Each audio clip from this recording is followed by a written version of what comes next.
What's up, good people, and welcome to Alex Real Deal Reviews. In this video, I will be reviewing One Night in Miami, which is directed by the Regina King. Black Girls Rock. Okay, so one point I want to make about this movie is that 95% of this movie is literally one night. It's a thorough, fictionalized conversation amongst four very prominent black male figures in the 1960s throughout the course of one night. So, if you understand this very important aspect of the movie's layout, there is really no reason you shouldn't enjoy it. You know, the cinematography was great, the actors did amazing, and they each brought their respective characters to life and they sold each scene. So, it was a really good movie. I enjoyed it. Now I saw this movie like over a week ago, and it's probably actually close to 2 weeks. So I am very late on this review, but better late than never, right? All right, so let's get into it. Of course, y'all know I have my little handy dandy notes here because I don't get paid to memorize. So pretty straightforward movie, you know, not a lot to dissect. Each main character got their own introductory scenes. The movie first opens up with the Cassius Clay fight. And for those of you who may not know, little history lesson, Cassius Clay is Muhammad Ali's former name prior to him becoming a Muslim.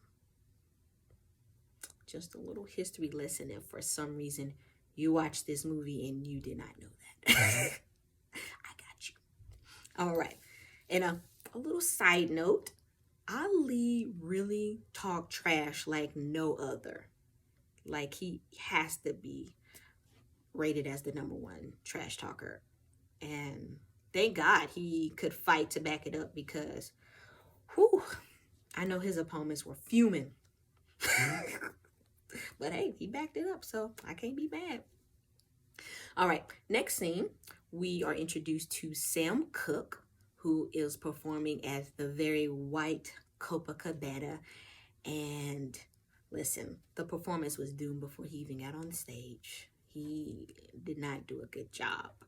You know, it sucked, and I got secondhand embarrassment watching it. So, but did a little research after watching the movie, and I found out that Sam returned to the very white Copacabana and gave a very stellar performance. So, kudos to you, Mr. Cooke. All right, and the next scene we're introduced to Mr. Jim Brown. Now, this was a scene. Follow me. Okay, so Jim goes to see this white man, Mr. Carlton, who is from his hometown, I presume, and has history with his family. History. Anyway, he tells him how proud of him he is and that he'll always be there for him if he needs anything and blah, blah, blah, blah, blah. And then the grandbaby comes in, you know, says she has some furniture that needs to be moved. And of course, Jim, being an athlete and good condition, offers his services. And Mr. Carlton said, now you know we don't allow no niggers in the house.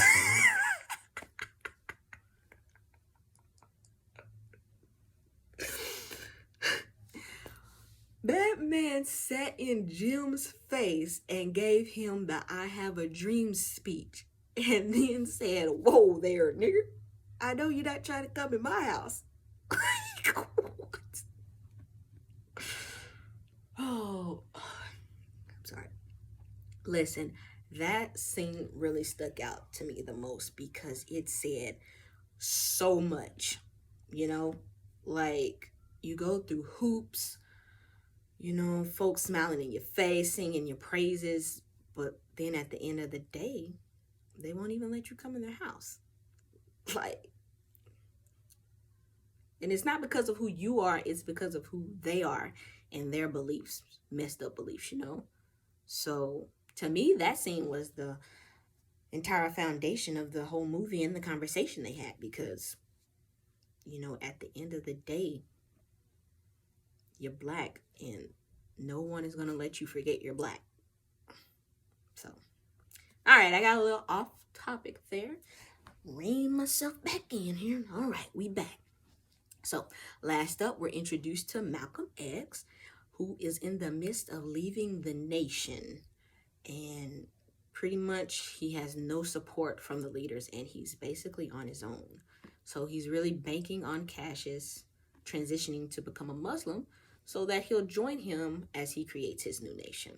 So, there. All of the main characters have been introduced now, and we can get into the conversation. So, all right.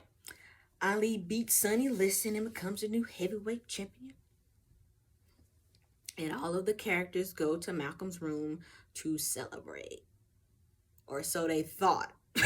Because this was a victory party like I've never seen.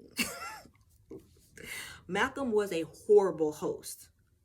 Like, mans could have at least had a little deli platter or something to snack on. Like some little waters or something. Oh yeah, it was a carton of ice cream.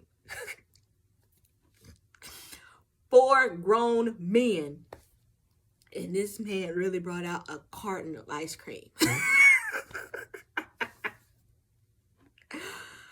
Oh, but they stayed, which is more than I can say for me because, listen, I would have missed the whole conversation because I would have been out somewhere at a 24-hour diner trying to eat because I don't go to parties if it ain't no food. That don't make sense to me. But anywho, conversation begins and, they're just talking about how now is the time to fight for black people, and you need to pick a side. You're either with us or you're against us. No more straddling the fence. That's done with. And throughout the conversation, you see the tension between Malcolm and Sam. And that's actually one thing I didn't really care about for this film. I felt it was very unnecessary, their tension. Like, I don't know if they had beef in real life like that, but for the purpose of this movie, it felt unnecessary. I don't know if they thought you just needed some drama for the movie, but no, they didn't need it. So, but of course, that's just my opinion. Moving on. All right, so the structure of the conversation pretty much went like this. Black Power, Malcolm and Sam bumping heads.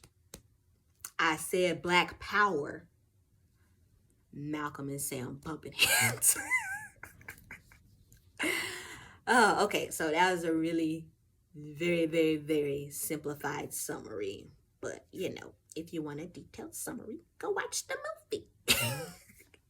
Okay, so movie ends with Sam singing the infamous "A Change Gonna Come." I was born by the river in a little tent, yeah. Sam know he sung that song. Woo!